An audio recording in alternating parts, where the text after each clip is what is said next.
And that same shock by the catastrophic damage left by flooding can be felt across the country. That's right. The U.S. has been rocked by 4 one-in-1,000-year rainfall events in less than a week.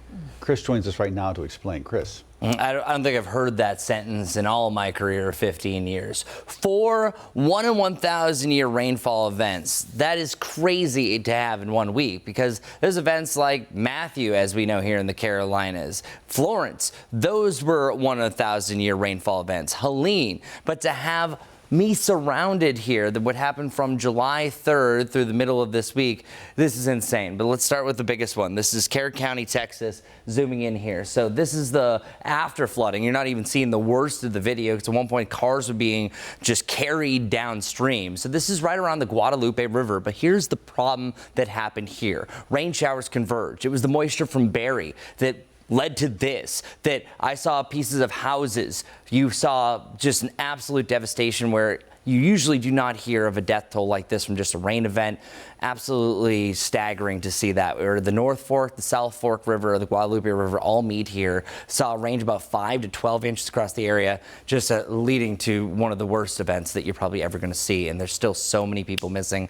This will be an ongoing story. So that's number one. But the crazy thing was, within just a day, we had a very low-end tropical storm. These are usually, hey, Chantal was quickly in and out. It only lasted a day and a quarter, but the impacts were insane. So let's go to central North Carolina. This was the scene afterwards, that you saw a staggering 5 to 10 inches of rain projected across the area. But I was seeing some radar estimates that are much higher. I'll show you that here in a little bit. But this met benchmarks that actually broke records from Fran.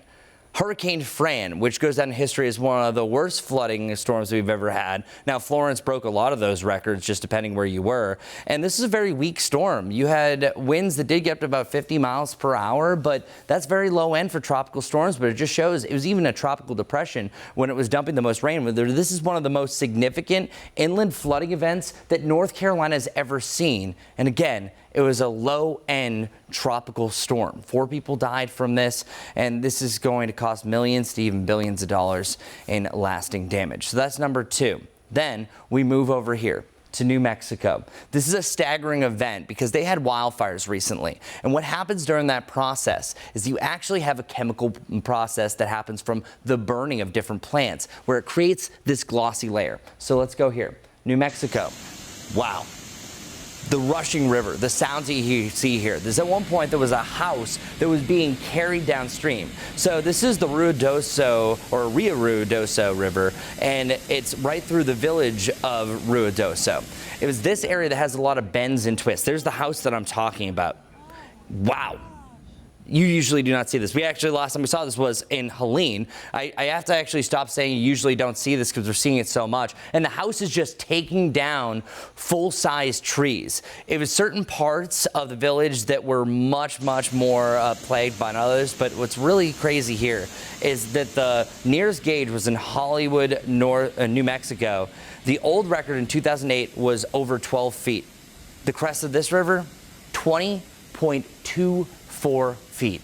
It beat the previous record by 8 feet. So a significant flood event there. And we're not done. What happens when you dump a lot of rain all at once on a city the size of Chicago? Let's go up to Chicago, Illinois.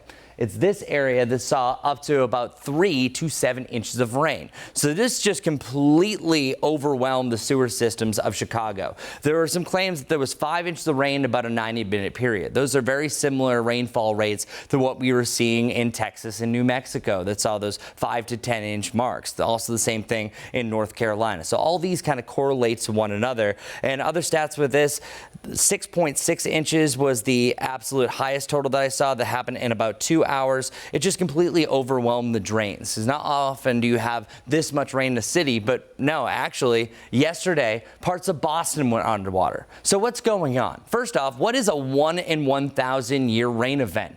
And why are we seeing so many of them? It has nothing to do with, hey, only once in 1,000 years you're going to see this. It's about a law of average, where 1 in 100 years is a 1% chance of happening the way that things have been set up for rainfall events and flood events along river basins. But if you divide 1 by 1,000 in this case, it's a 0.1% chance. So very, very low comparatively to most rain events or most river floods. Same thing goes, matching numbers. There are some claims, kind of a mixed match of numbers, that the Chicago event was more of a 1 in 500 year event. But hey, truly, we're just splitting hairs here. Here's some of the rainfall events. I wanted to measure this a little bit closer home for North Carolina because we have some ongoing impacts. You saw a range about 10 to 15 inches of rain estimated, but this wasn't just from the tropical storm. This is also adding the most recent rains, where flooding can sometimes compound, where I do actually have a cause of concern here, where we actually have some active flooding right now and a major risk here along the Lumber River in Lumberton. 18.13 feet is near major flood stage, which is met at 19 feet. Now, the biggest story of Lumberton was back in 2018 from Florence. We're nowhere near that event, where that would need to be over 26 feet to actually overtake I-95. But this is just showing we already have swollen rivers. More rain could lead to more epic flooding. And the sad thing is, a lot more of these 1 in 1,000 year events are going to be on our doorstep. But hey, we're here for you as meteorologists and here on WCNC+.